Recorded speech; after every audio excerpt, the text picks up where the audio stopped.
Every fan of Roman history has certainly at least once thought about how the world would be if the Roman Empire had never fallen. Would the Roman Empire have built steam engines? Would Rome have industrialized 1700 years before it happened in our timeline? Would Rome then have landed on the moon in 300 AD? How would the Roman cities of that alternate timeline look? Would there be some kind of mixture between old and new? Some kind of Romano cyberpunk? Would the Roman Empire have then founded colonies on the moons and planets of our solar system? Would the engineers of the Roman Empire then, around the year 1000 AD, have invented interstellar propulsion? Would the Roman Empire in the year 2023 AD, in that alternate timeline, already have colonies on extrasolar planets circling around other stars? Or would the Roman Empire never have industrialized, and instead of traveling the stars, we would still be stuck in a pre-industrial world? So let us try to find out how the world would look if Rome never fell.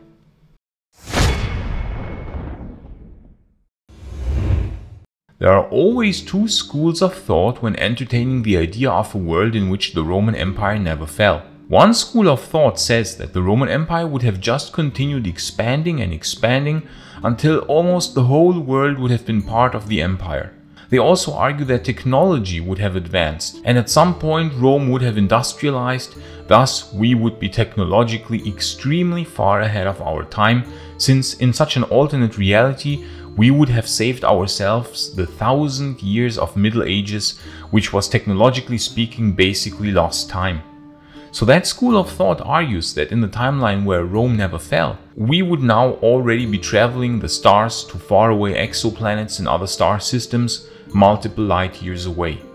But then the other school of thought argues that it was precisely the fact that the Roman Empire fell which allowed us to live in a technological world right now. That it was the vacuum created by the fall of the Western Roman Empire in Europe which allowed new ideas to rise, and which ultimately led to new forms of government, of commerce, of economy, and thus of technological experimentation, which ultimately resulted in the Industrial Revolution. And that a world in which Rome would have survived would be a stagnant world with little to no technological progress. So which then is the right answer? Well, as you can guess, these two answers both represent extremes, and extremes are in general of lower likelihood to appear than the scenarios in between. When thinking about how the world would look if the Roman Empire never fell, the most important point that we have to think about is where would it have started diverging from our timeline, and why would it have? As you can guess, the world would be vastly different if the Roman Empire diverged from our timeline because, for instance, Heron of Alexandria suddenly started building steam machines based on the Aioli pile around 70 AD. But the world would be again very different from that one in another timeline where the Western Roman Empire survived because Maiorianus restoration was successful. These two worlds obviously would be extremely different from one another because these two Roman empires would have started diverging under dramatically different conditions. Or would the divergence point be that the Pax Romana extended much further because there came no Antonine plague? Or would it diverge because the plague of Justinian never came? Or would it diverge because the Eastern Roman Empire continued expanding even after Basil II, because for whatever reason the emperors that came afterwards were as capable and the empire just continued expanding, thus never falling in 1453. You see, there is an incredible multitude of alternate realities, with probably an infinite number of vastly different looking Roman empires, each and every one of them differing in some ways from one another, because they all diverged at different points in time from our universe, and each and every one of them would have its own uniqueness. So when we talk about an alternate reality in which the Roman Empire never fell, we must always start from the point of divergence, where it all started developing differently from our timeline.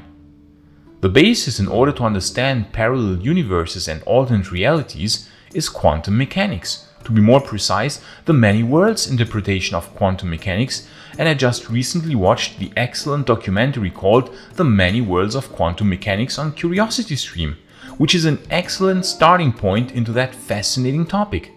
CuriosityStream is hands down the best platform if you want to see high quality documentaries about a huge variety of many different topics, from physics and astronomy to history, yes of course also including the Roman Empire, to nature, geography and so much more. I've had a subscription myself on CuriosityStream for a while now, especially because of the excellent documentaries about science and history. There are of course quite a few documentaries about the Roman Empire and also a few about parallel universes and alternate realities. There are just thousands of high-quality documentaries on CuriosityStream, including many award-winning exclusives and originals. So no matter what you are interested in, whether it's history, nature, travel and food, or space and technology, you will find your favorite shows on CuriosityStream. And the best thing is, you can watch all the shows anytime, anywhere, and from any device you like, smart TV, PC, smartphone or tablet. It's simple, just go to curiositystream.com/Maiorianus or scan the QR code for unlimited access to the world's top documentaries and non-fiction series. And for our fans, use the promo code Maiorianus and you will save 25% off. It's already one of the most affordable and best deals in streaming. So click the link below in the description or go to curiositystream.com/Maiorianus and save 25% right now. Oh, and by doing that, you on top also support this channel and help to end misconceptions about the late Roman Empire. Gratias tibi ago, amici. So then let us think about some fascinating different realities in which the Roman Empire never fell. 1. Heron of Alexandria invents the steam engine. Heron of Alexandria was a genius engineer who lived in Alexandria in the 1st century AD, and he is famous for quite a few extraordinary machines and inventions. But he is possibly most famous for his experimentation with the aeoli pile, which is in essence a steam engine precursor. Who actually invented the aeoli pile is not known, but it was already mentioned 100 years before Heron by Vitruvius. So it might be a lot older. In our timeline, Heron saw the aeoli pile as a nice gimmick, a toy, that had the purpose to entertain people. But neither Vitruvius before him nor Heron did in our timeline make the step in their minds to understand the groundbreaking potential that this device could offer. However, now a new universe branches off because for whatever reason, Heron suddenly has a eureka moment and understands that the aeoli pile could be harnessed in order to propel machines. Thus he starts experimenting with different devices that make use of that steam engine. Wagons propelled by steam, even tanks and war machines propelled by such a proto-steam engine. Of course he then further refines the technology, and after his death his disciples continue building upon his work. And not long later we see the first steam-powered Roman triremes. And some decades later we might even have seen the first steam-powered carriages, like in our timeline the famous Cugnot steam carriage from the late 1700s. I personally think that the Romans would have made use of steam engines since they were very aware that slaves could not solve every problem. Else, we would not have the huge industrial watermill complex at Barbegal, which really existed in our timeline, where the Romans employed water energy in order to process huge quantities of grain into flour, 4.5 metric tons per day, in order to feed the people of the Roman city of Arelate. They also used cranes, elaborate ropes and pulleys, Archimedean screws and many other machines. Thus I think the argument that cheap slave labor prevented the Industrial Revolution from happening is wrong. So in the timeline where Heron built steam engines, Rome would have industrialized, and some 100 years after Heron, we might have seen many steam-powered devices. This would of course have spurred many others to follow his example, and inventors would have sprung up everywhere in the empire, because of course you could earn quite some coin with inventions. This of course would also have had a profound effect on the economy. Maybe we would have seen the first companies 1400 years earlier than in our timeline. Now of course how exactly cities would have looked in that timeline is pure and utter, but nonetheless entertaining speculation. But would the Roman Empire not have fallen just because it was technologically more advanced? No, not necessarily, because the Romans would have still waged civil wars, but now even more destructive ones. In order for the Roman Empire not to fall, the Romans would have needed to overcome their intrinsic problems. So even in this alternate Heron timeline, the Roman Empire might still have fallen. Yet still, the spark of technology would have been laid, and that world, even if the Roman Empire would have fallen, would probably be technology-wise still far ahead of ours. 2. The Romans solved their intrinsic problems. For me, one of the biggest reasons for the fall of the Roman Empire were the constant civil wars. The Western Roman Empire would have never been overrun by Germanic invaders had the Romans stood united, but instead, as always, they fought each other in countless civil wars. Now imagine that in another timeline, the Roman Republic was more stable and never fell. We can argue that the main problem of the empire was the institution of emperor itself, where too much depended on one single person. But had the Republic never fallen and instead expanded, then this large Roman Republic might have been more stable as a political entity. Or we could also imagine that if the Republic still had fallen, that a line of very capable emperors came directly after Octavian, and that the adoption system which we saw in our timeline at least partially employed in the 2nd century AD, that this adoption system was practiced long enough so that it would become standard practice. If it had been employed for 200 years, it might have become so ingrained in the minds of people that there just would not have been any other system anymore, thus eliminating many of the constant civil wars. But of course, for a stable empire, the currency would have also needed to remain stable, and the empire would have needed a coordinated system of defense against invasions. Now say that all the problems would have been solved by 200 AD. How then would the world look right now? This of course again depends on if there would have been an industrial revolution in that timeline. I argue that it would have been more likely to happen than not for the arguments that I brought before. During the Pax Romana, the Romans built the huge industrial water mills of Barbegal. They washed out entire mountains and built other engineering marvels despite having slaves. So I think the likelihood would have been higher to industrialize than not to industrialize. If they had industrialized around the year 1000 AD, then logically they would have been around 800 years further technologically than in our timeline. If they had industrialized already in the year 400 AD, they would be 1400 years further ahead. In such a timeline, we can imagine Roman architecture surviving in some form even into the year 2023. These modern cities might resemble some form of Romano-cyberpunk cityscapes. Rome itself would probably be the most impressive and advanced city on the planet. Already around 500 AD in such a timeline, many Roman cities might have been electrified, employing some light devices akin to the electric light bulb of our timeline. Imagine Roman cities with classical Greco-Roman temples illuminated by electric light, a truly fascinating thought. If they would be 1400 years ahead of us, they would have already built colonies on the Moon, Mars and other bodies of the solar system long ago. They might even have built interstellar spaceships employing some form of fusion propulsion, or even more advanced propulsion methods that are still only theoretical to us, and so might even have colonized the Alpha Centauri and other nearby star systems. A truly incredible thought, one that is for understandable reasons the most fun to dream about. 3. The Western Roman Empire is restored.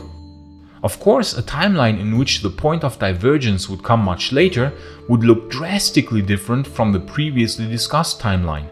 Say for instance, Maiorian had achieved to restore the Western Roman Empire. Would the Middle Ages then have been avoided? I don't think so, because the cultural transformation towards the Middle Ages was by that time already quite far progressed. Thus, a surviving Roman Empire that diverged in 460 AD would resemble more some form of Byzantine Empire from our timeline. The architecture here would of course vastly differ from a universe in which the branching point occurred before the rise of Christianity, or from one in which Christianity had never existed. Thus, in such a timeline, we might still have seen some form of Middle Ages, but maybe a more benign form, not quite as brutal as in our timeline. In that timeline, the Industrial Revolution might have come maybe a bit earlier, since some form of the old technology was better preserved and the Roman road network never fell into disuse. But that timeline would not be as advanced as the previously discussed one. 4. The Byzantine Empire never falls. A fascinating timeline is of course also the one in which the Western Roman Empire does fall, but not the Eastern one, as happened in our timeline, and around the year 1000 not only manages to stabilize and gain some ground, but comes to dominate the whole Eastern Mediterranean again. We can, for instance, imagine a line of very capable emperors such as Basil I, Nikephoros Phokas or Basil II, just continuing for 200 more years, and so they would enlarge the Eastern Roman Empire in the 11th and even later centuries. Would we then live in a cyberpunk version of Eastern Roman architecturally inspired cities? This depends again on how and when the Industrial Revolution would have happened. Had it happened in Constantinople in that timeline where the Eastern Roman Empire never fell, then of course we might have seen some version of a steampunk Constantinople, which then later might have developed into a cyberpunk Constantinople. But of course it is entirely possible that we still might have gotten the Industrial Revolution happening in Britain after all. In that case, the world would only differ in as much as there would be a modern nation state which could trace a direct line back to the Roman Empire, probably located in the region of modern-day Turkey. In that alternate reality, Constantinople would of course be much better preserved. Many of the old monuments might still be standing, since they would have been meticulously preserved as national monuments. There are of course many more alternate timelines, with many different versions of modern-day surviving Roman empires. But how exactly the world would have looked if the Roman Empire never fell, you can imagine for yourself by just taking a branching point of your choosing and imagine what would have happened if the world had started diverging exactly then from our timeline. A world in which Maxentius would have won over Constantine. A world in which the Roman Empire never split into two parts. A world in which the Romans discovered America. A world in which the Eastern Roman Empire fell, but not the Western one. A world in which Rome industrialized very early and is technologically incredibly advanced. A world of stagnation in which Rome survived but never industrialized. A world in which the Roman Empire never existed in the first place. And so many more. It's a fascinating thought exercise, which I hope you, dear friends of late Roman history, find as fascinating as I do, because it is just fun to think about what would have happened in such alternate realities. And please like and subscribe so that you won't miss any future videos on the fascinating era of the late Roman Empire. And please consider supporting my work on Patreon or via YouTube membership, because the long-term sustainability of this channel really depends on your support. This channel would not work without our amazing Patreon and YouTube members, and I want to thank each and everyone who is supporting this channel in any form. Gratias tibiago, amici. And if you want to learn more about one particular timeline in which the Roman Empire never fell, you can watch this video in the upper right corner. But if you are more interested in learning why Rome fell in the first place, you can watch the other video in the lower right corner. I say thanks again to all friends of Roman history, gratias tibiago and bene valete.